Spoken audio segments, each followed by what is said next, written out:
Jungle. Audio Jungle. Audio Jungle.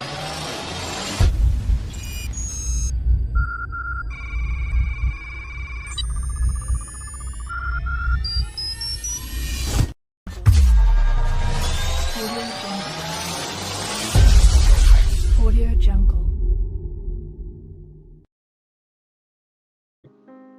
Halo, kembali lagi bertemu dalam seri penelitian kualitatif pajak bersama dengan Bang Men. Masih membaca disertasi kualitatif pajak, yang mana disertasi ini merupakan disertasi saya, dan saya akan bacakan. Nah, semoga dari disertasi ini bisa menjadi pembelajaran bagi rekan-rekan sekalian. Rekan hebat tinggal pasang saja earplug-nya, beraktivitas sambil mendengarkan materi tentang kualitatif pajak. Reformasi perpajakan adalah upaya pemerintah untuk memperbaiki sistem perpajakan yang ada, dengan tujuan meningkatkan pendapatan negara dan memastikan kepatuhan wajib pajak, menurut Liu dan Zhao tahun 2023. Di Indonesia, reformasi pajak telah dilakukan beberapa kali sejak tahun 1980-an, dengan tujuan meningkatkan efisiensi dan efektivitas sistem perpajakan.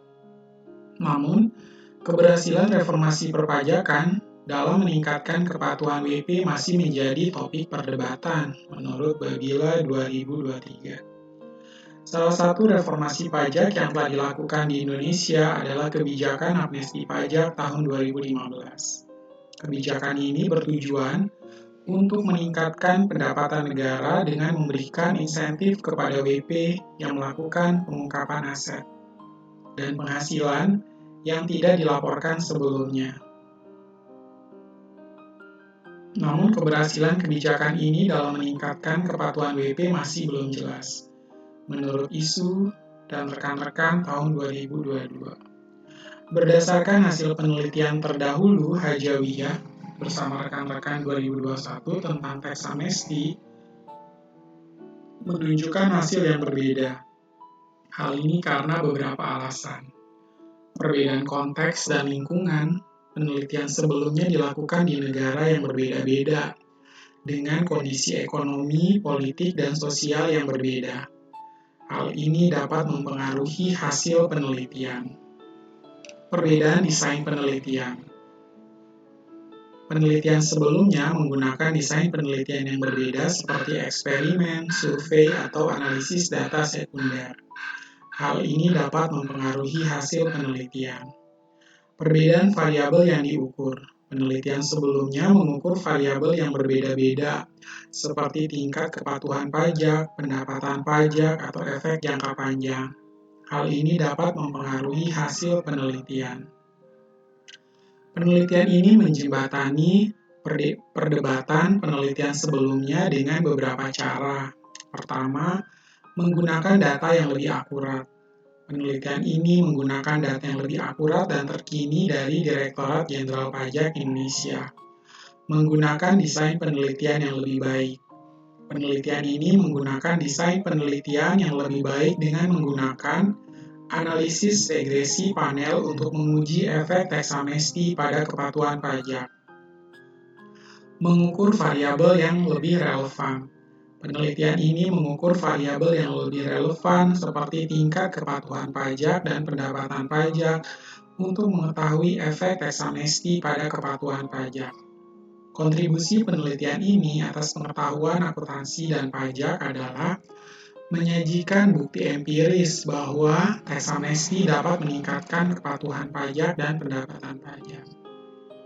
Menunjukkan bahwa teks amnesti dapat menjadi salah satu strategi yang efektif untuk meningkatkan kepatuhan pajak dan pendapatan pajak. Ketiga, memberikan kontribusi pada teori optimal taxation dengan menunjukkan bahwa teks amnesti dapat meningkatkan kepatuhan pajak dan pendapatan pajak jika dilakukan dengan baik dan profesional. Dalam keseluruhan, penelitian ini memberikan kontribusi pada pengetahuan akuntansi dan pajak dengan menyajikan bukti empiris bahwa tax amnesty dapat menjadi salah satu strategi yang efektif untuk meningkatkan kepatuhan pajak dan pendapatan pajak. Berdasarkan hasil penelitian terdahulu menurut Chinel et al. Tahun 2022, terdapat hasil yang berbeda karena beberapa alasan. Yang pertama, perbedaan metodologi. Hasil penelitian terdahulu berbeda-beda karena perbedaan metodologi yang digunakan. Setiap penelitian memiliki desain, sampel, dan teknik analisis yang berbeda, sehingga hasilnya berbeda. Perbedaan konteks. Penelitian terdahulu dilakukan dalam konteks yang berbeda seperti perbedaan industri, lokasi, dan waktu. Hal ini menyebabkan hasil penelitian yang berbeda. Perbedaan variabel yang dianalisis. Penelitian terdahulu menganalisis variabel yang berbeda sehingga hasilnya juga berbeda. Beberapa penelitian yang mungkin menganalisis variabel X, sementara yang lain menganalisis variabel Y. Beberapa hal yang belum dibahas atau diabaikan dari hasil penelitian terdahulu adalah keterbatasan sampel.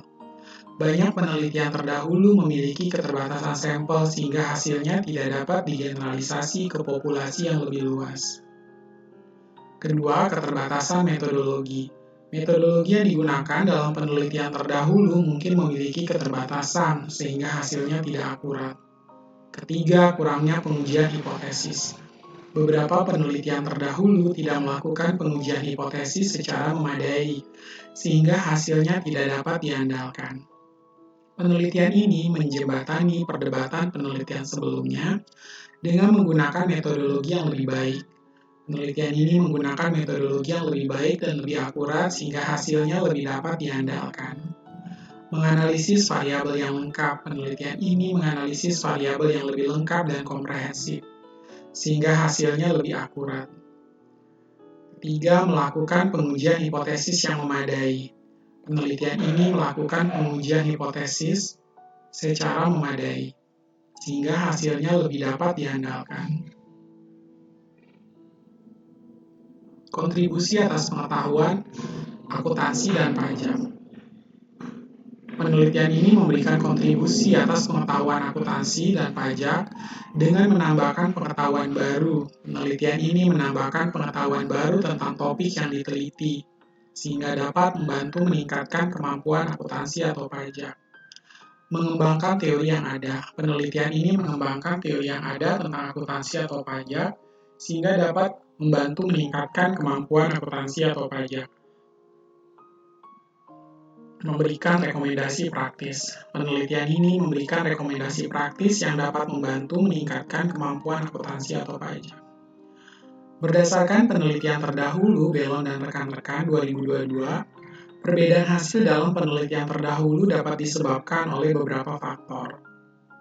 Pertama, penelitian sebelumnya mungkin fokus pada sektor manufaktur saja seperti yang dilakukan oleh Van et al. 2020 di China. Sementara penelitian ini menggunakan data administrasi dari semua perusahaan yang membayar PPN atau pajak pertambahan nilai.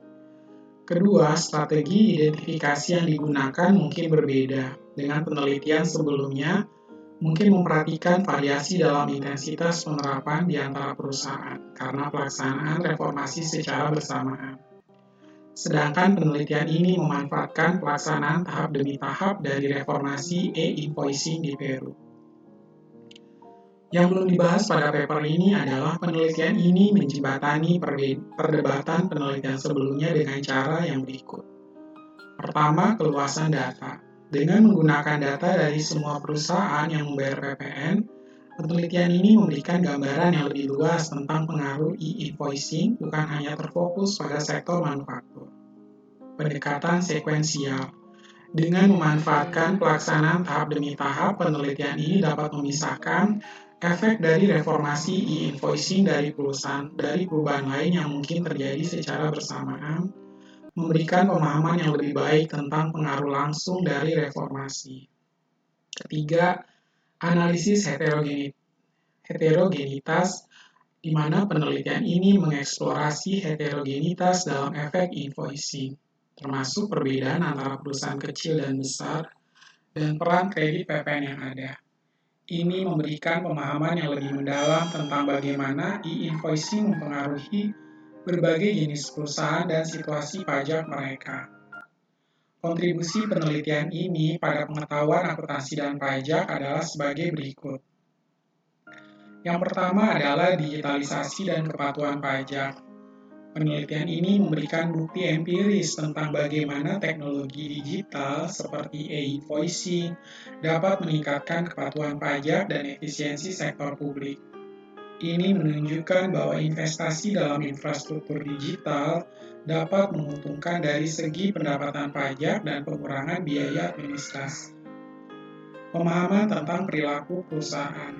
Dengan menganalisis respon perusahaan terhadap perubahan kebijakan, penelitian ini memberikan pemahaman tentang bagaimana perusahaan bereaksi terhadap ancaman pemeriksaan pajak yang lebih besar dan bagaimana mereka mengelola kredit pajak mereka. Ketiga, rekomendasi kebijakan. Temuan yang menunjukkan bahwa penggunaan kredit PPN yang ada dapat mengurangi pengaruh langsung dari reformasi e-invoicing pada pendapatan pajak, menunjukkan bahwa langkah-langkah pendukung mungkin diperlukan untuk memaksimalkan manfaat dari digitalisasi dalam administrasi pajak. Secara keseluruhan, penelitian ini memberikan wawasan penting tentang pengaruh e-invoicing pada kepatuhan pajak dan efisiensi, serta memberikan panduan bagi kebijakan dan langkah-langkah regulasi yang diperlukan guna mendukung dan memaksimalkan manfaat dari inovasi teknologi dalam pengelolaan pajak.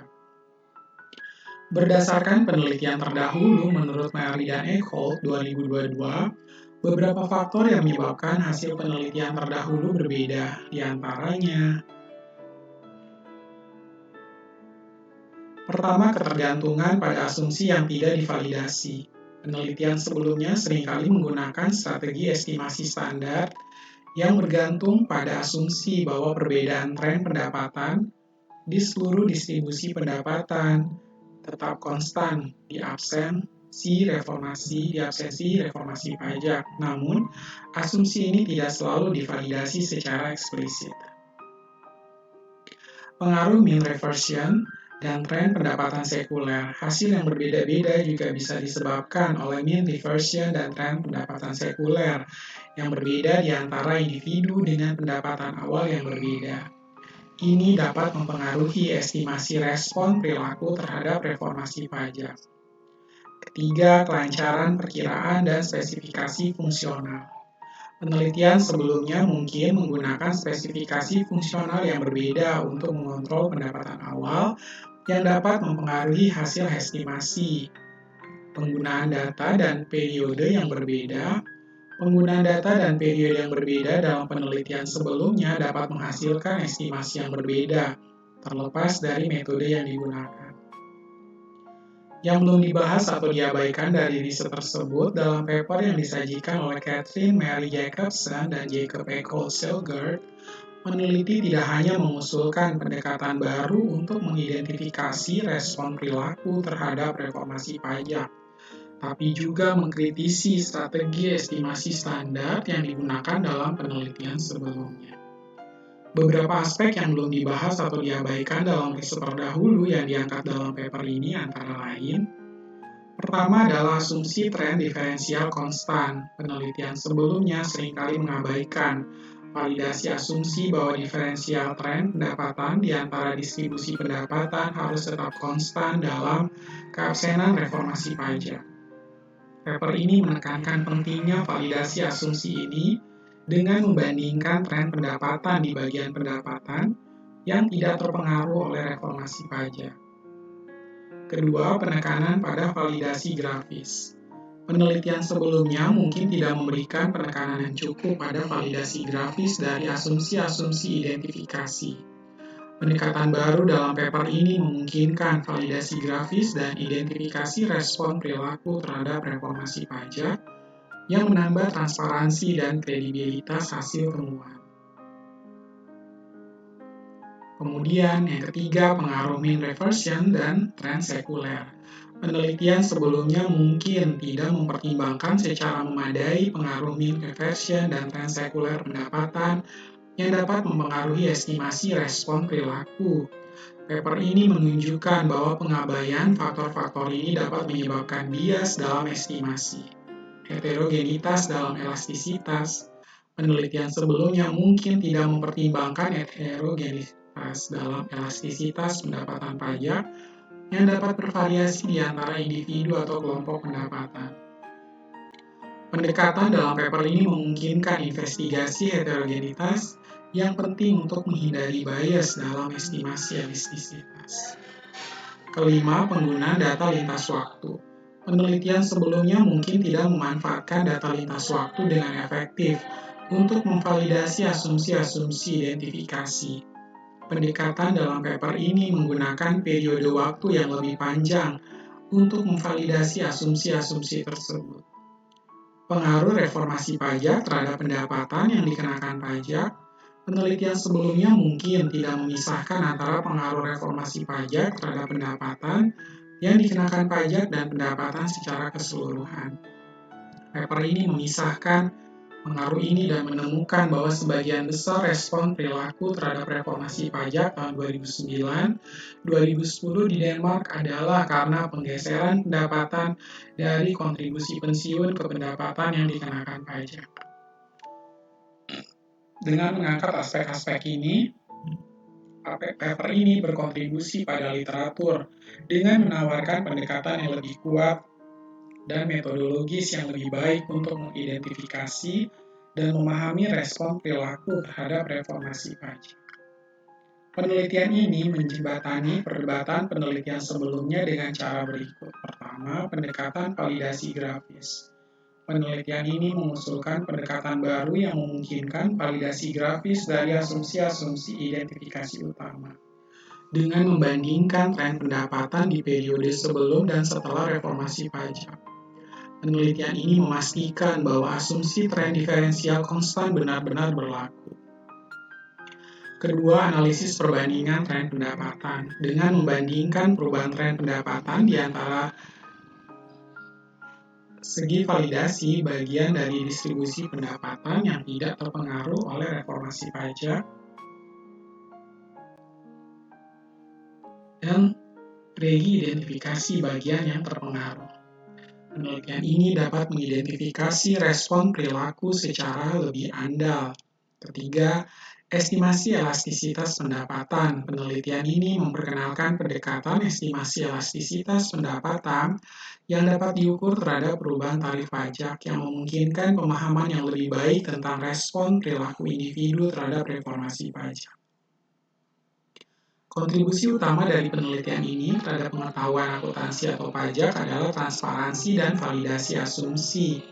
Penelitian ini meningkatkan transparansi dalam validasi asumsi-asumsi yang digunakan dalam estimasi respon perilaku terhadap reformasi pajak yang merupakan kontribusi penting terhadap metodologi penelitian. Pemahaman respon perilaku dengan pendekatan yang lebih andal, penelitian ini memberikan pemahaman yang lebih baik tentang bagaimana individu dan masyarakat merespon perubahan kebijakan pajak yang berguna bagi pembuat kebijakan dan akademisi dalam menilai efektivitas dan efisiensi reformasi pajak. Ketiga, penerapan dalam kebijakan. Temuan dari penelitian ini dapat digunakan untuk memprediksi dan mengestimasi dampak dari kebijakan pajak yang diusulkan, sehingga memfasilitasi pengembangan kebijakan yang lebih efektif dan dapat diukur. Berdasarkan hasil penelitian terdahulu, menurut Dori Kimpa 2021, perbedaan hasil dalam penelitian terdahulu mungkin disebabkan oleh beberapa faktor, termasuk pendekatan metodologis yang berbeda, periode waktu yang dianalisis, dan variabel kontrol yang digunakan. Penelitian sebelumnya mungkin tidak mempertimbangkan semua faktor yang mempengaruhi kinerja pajak seperti efek konflik sipil dan reformasi pajak secara komprehensif. Dalam paper yang disajikan, penelitian yang dilakukan oleh Arcade Doi Kimpa mengkaji hubungan antara kinerja pajak, reformasi pajak, dan konflik sipil di Burundi. Meskipun paper tersebut telah menyoroti beberapa aspek penting, terdapat beberapa elemen yang belum dibahas atau diabaikan dalam analisis. Berikut adalah beberapa poin yang belum diangkat secara mendalam. Dampak konflik sipil pada pendapatan pajak. Meskipun paper ini mengatakan bahwa konflik sipil tidak signifikan mempengaruhi pendapatan pajak total, analisis mendalam tentang bagaimana konflik sipil spesifik mempengaruhi kinerja pajak di berbagai sektor ekonomi masih diperlukan. Hal ini termasuk pengelompokan sektor-sektor tertentu yang lebih rentan terhadap konflik dan bagaimana hal itu mempengaruhi pendapatan pajak. 2. Korupsi dan praktek pajak. Paper menyebutkan korupsi fiskal sebagai salah satu faktor yang mempengaruhi efektivitas reformasi pajak, namun belum ada analisis mendalam tentang bagaimana korupsi tepatnya menghambat kinerja pajak dan bagaimana strategi anti korupsi dapat diintegrasikan ke dalam reformasi pajak. Pengaruh global dan regional, paper tidak membahas pengaruh dari faktor-faktor global dan regional, seperti perubahan harga komoditas global, fluktuasi pasar, dan kebijakan ekonomi internasional yang dapat mempengaruhi kinerja pajak di Burundi. Keempat, peran institusi internasional. Peran institusi internasional seperti IMF dan World Bank dalam reformasi sistem pajak Burundi belum dianalisis secara mendalam. Paper sebagian besar fokus pada kebijakan yang diambil oleh pemerintah Burundi, tapi kurang membahas bagaimana tekanan dan bantuan dari institusi internasional mempengaruhi proses reformasi. Kelima, dampak jangka panjang reformasi pajak, di mana paper lebih fokus pada efek jangka pendek dari reformasi pajak. Analisis jangka